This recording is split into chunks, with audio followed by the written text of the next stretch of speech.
오렌지 카운티가 성인들의 한 차례 백신 접종률이 70%를 달성했습니다. 하지만 집단 면역에는 아직 도달하지 못했다는 평가가 나오고 있습니다. 또 음식 배달업체 그룹허브이 올 가을 학기부터 주요 대학 캠퍼스에서 로봇으로 음식을 배달하기 시작합니다. 7월 7일 오늘은 세계 초콜릿의 날입니다. 세계에서 가장 많이 초콜릿을 먹는 나라와 또 가장 많이 판매되는 초콜릿은 어디일지 알아보겠습니다. 박현경 기자. 네, 안녕하십니까.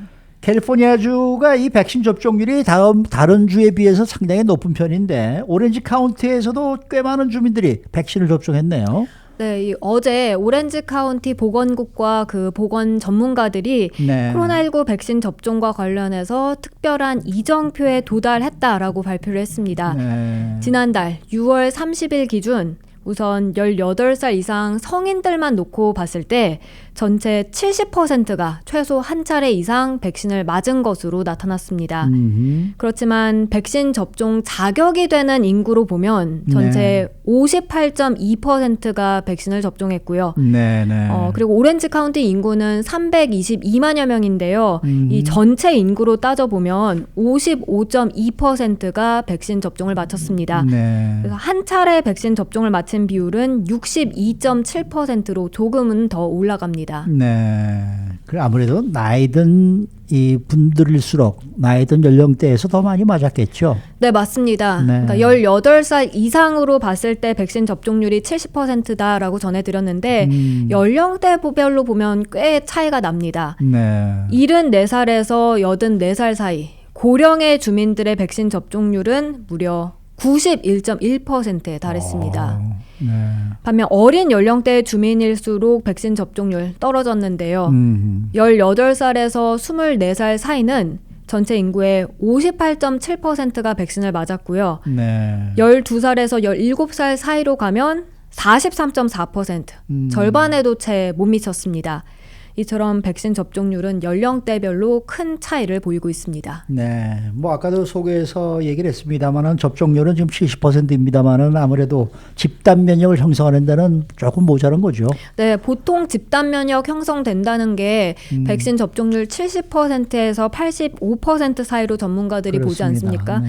그런데 오렌지 카운티에서 성인들만 놓고 보면 70%. 이게 됐으니까 그 부분은 고무적입니다만 네. 문제는 아직까지 백신을 맞지 못한 그런 어린이들이 많다는 점입니다. 네. 12살 미만 어린이들은 아직까지 백신을 맞지 못하고 있는 가운데 오렌지 카운티에는 어린이들이 상당히 인구가 많다는 평가입니다. 그렇군요. 70만 명 가까이 미성년자들이 있고요. 어허. 이 가운데 65%가 12살 미만입니다. 아직까지 백신 접종 자격이 되지 않는 그런 오렌지 카운티 인구가 45만 5천여 명에 달하는 셈입니다. 네. 그렇다 보니 오렌지 카운티에선 아직까지 집단 면역에 도달하지 못했다고 전문가들은 지적하고 있습니다. 집단 면역에 도달하려면은 아직도 시간이 좀 걸리겠네요, 그러면. 그렇죠. 이 집단 면역에 진입하기 시작하는 것으로 평가받는 그 전체 인구의 최소 70%라고 하면 그 숫자가 되기 위해서 오렌지 카운티에선 12살 이상 인구의 82%가 항체를 지녀야만 합니다. 백신을 접종하거나 코로나 바이러스에 감염돼서 항체를 지니고 있거나 아니면 그렇게 둘 중 하나에 해당하는 인구 비율이 82%가 돼야 한다는 얘긴데요. 네. 지금 58.2%라고 했으니까 아직까지는 갈 길이 좀 멀다는 지적입니다. 뿐만 아니라 이에 더해서 하나 더 고려해야 할 부분이 있다는데 어떤 겁니까? 바로 변이 바이러스로 인해서 그 비율 자체가 변경될 수 있다는 점입니다. 네. UC 얼바인의 보건질병예방학 앤드루 노이머 교수는 변이 바이러스가 더 번지면 번질수록 집단 면역이 형성되기 위한 비율이 역시 더 높아진다고 밝혔습니다. 근데 지금 델타 변이가 확산하는 상황이니까요. 지금같이 델타 변이가 번진다면 전체 인구의 70% 항체도 충분하지 않다고 노이머 교수는 강조합니다. 네. 그래서 결국 아직까지 백신 맞지 않았다면 지금이라도 맞으라 이렇게 전문가들이 계속해서 권고하는 게 나올 수밖에 없습니다. 지금까지 오렌지 카운티를 알아봤는데 LA 카운티는 어떻습니까? 수치가? LA 카운티는 전체 인구의 51%가 완전 접종을 마쳤습니다. 그렇지만 전체 인구 1,000만 명 가운데 400만 명 정도는 아직까지도 단 한 차례 백신 접종을 맞지 않았고요. 이건 12살 미만 130만 명도 포함하는 수치입니다. 네. 그리고 북가주로 가서 이 샌프란시스코의 경우엔 완전 백신 접종률 68%로 나오고 있고요. 네, 네. 북가주에서 인구가 가장 많다는 산타클라라, 여기는 지난주 66% 백신 접종률을 나타냈습니다. 네, 네. 자, 다음 소식입니다. 음식 배달업체죠. 그룹허브이 곧 대학 캠퍼스에서 로봇으로 음식을 배달한다, 이런 소식인데요. 네, 로봇으로 음식을 배달한다는 소식은 이전에도 나왔습니다만 월스트리트저널 보도에 따르면 그룹허브는 당장 가을 학기부터 주요 대학 캠퍼스에서 로봇으로 음식을 배달한다고 발표했습니다.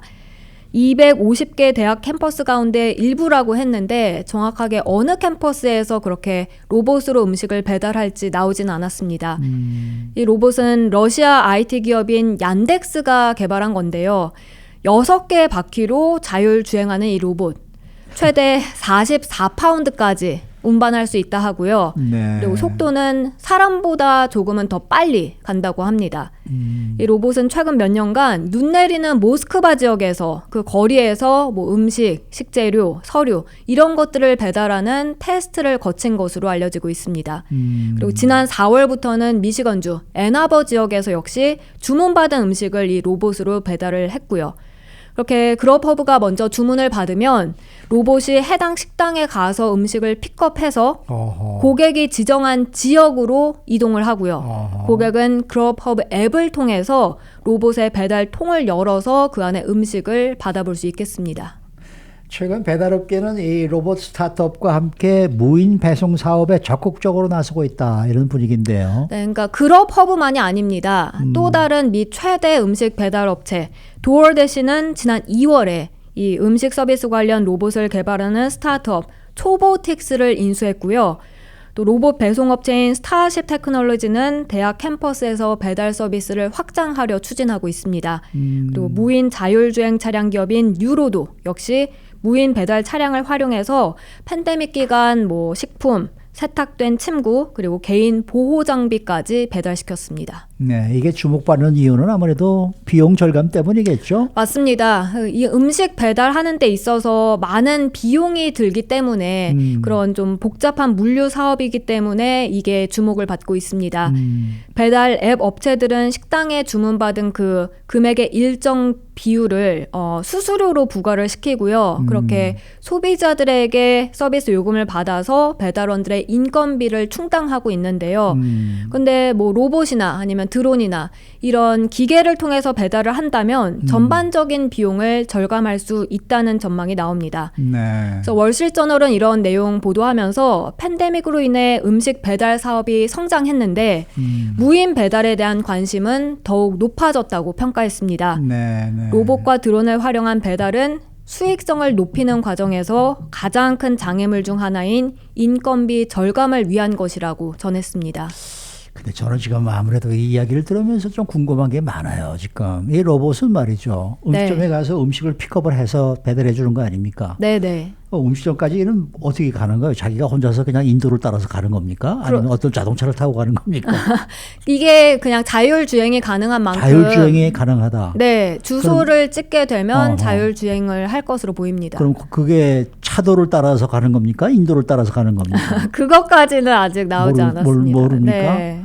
그럼 가서 그걸 픽업을 해서, 내가 예를 들어서 아파트에 살고 있다 그러면은, 내가 5층에 살고 있다 그러면 5층까지 엘리베이터를 타고 올라와서 배달해 주고 간다는 겁니까? 그건 아닙니다. 그건 아니에요? 그 고객이 장소를 지정해 줘야 되는데 그게 아파트 문 앞으로까지는 안 될 것 같고 문 앞 배달까지는 안 어느 되고. 정도의 그 장소로 지정이 되면 거기에서 픽업이 가능해집니다. 어쨌든 한번 좀 이걸로 오더를 해서 한번 좀 경험을 해보고 싶은데 상당히 신기할 것 같아요, 이게. 네, 그렇죠? 지나가는 것만 보더라도 글쎄요, 신기할 것 말이에요. 같습니다. 네. 자, 마지막 소식입니다. 오늘 7월 7일, 오늘은 세계 초콜릿의 날입니다. 전 세계에서 얼마나 많은 사람들이 초콜릿을 먹는지 나온 자료가 있다면서요? 네, 우선 이곳 미국을 보면 1년에 280억 파운드 아하. 초콜릿 소비가 있습니다. 한 사람당 11파운드 넘게 초콜릿을 먹는 겁니다. 그런가 하면 전 세계에서 초콜릿 소비가 가장 많은 나라는 다름 아닌 스위스로 나왔습니다. 네. 놀랍지 않은데요. 네. 한 사람당 평균 22.36파운드 초콜릿을 먹는 걸로 조사됐고요. 그런가 하면 전 세계에서 가장 인기 있는 초콜릿은 뭘까? 이것도 함께 알아보면 마르스에서 만든 스니커즈입니다. 스니커즈. 네, 많이들 좋아하시죠. 아, 맛있죠. 작년에 가장 많이 판매된 캔디바로 나타났습니다. 네. 그렇게 전 세계 판매는 1년에 20억 달러에 달하는데요. 그런데 세계에서 가장 큰 초콜릿 회사 10개를 살펴보면 여기서 미국이 탑 3 안에 듭니다. 그래요? 네, 그런데 흥미로운 건 이제 10위에 한국 기업이 포함됐습니다. 뭡니까? 오레온. 네. 오리온. 네, 오리온이 10위에 들었고요. 네. 그리고 또 초콜릿 브랜드에서 최고다 이렇게 평가받는 건 페레로 로셔 있죠. 그거가 사실 이탈리 기업인데요. 초콜릿의 성지다 하면 스위스를 많이 꼽지만 최고의 초콜릿 브랜드로는 그 페레로가 꼽혔습니다. 저는 시즈 캔디 좋아하는데. 아, 시즈 캔디 맛있죠. 맛있죠. 네. 네. 고디바도 맛있고. 네. 한국 오리온이 2위예요? 아니요, 10위입니다. 10위? 네네. 네. 가장 기업 크기가 큰 순위로 봤을 때 10위입니다. 저 뭐죠? 저 오리온이 만드는 게 초콜릿 안에 초코파이요. 마시멜로 들어간 게 뭐죠? 초코파이요. 초코파이. 네. 초코파이 때문에 그럴 거예요. 그렇죠? 아, 그렇죠. 잘 들었습니다. 고맙습니다. 네, 박현경 기자였습니다.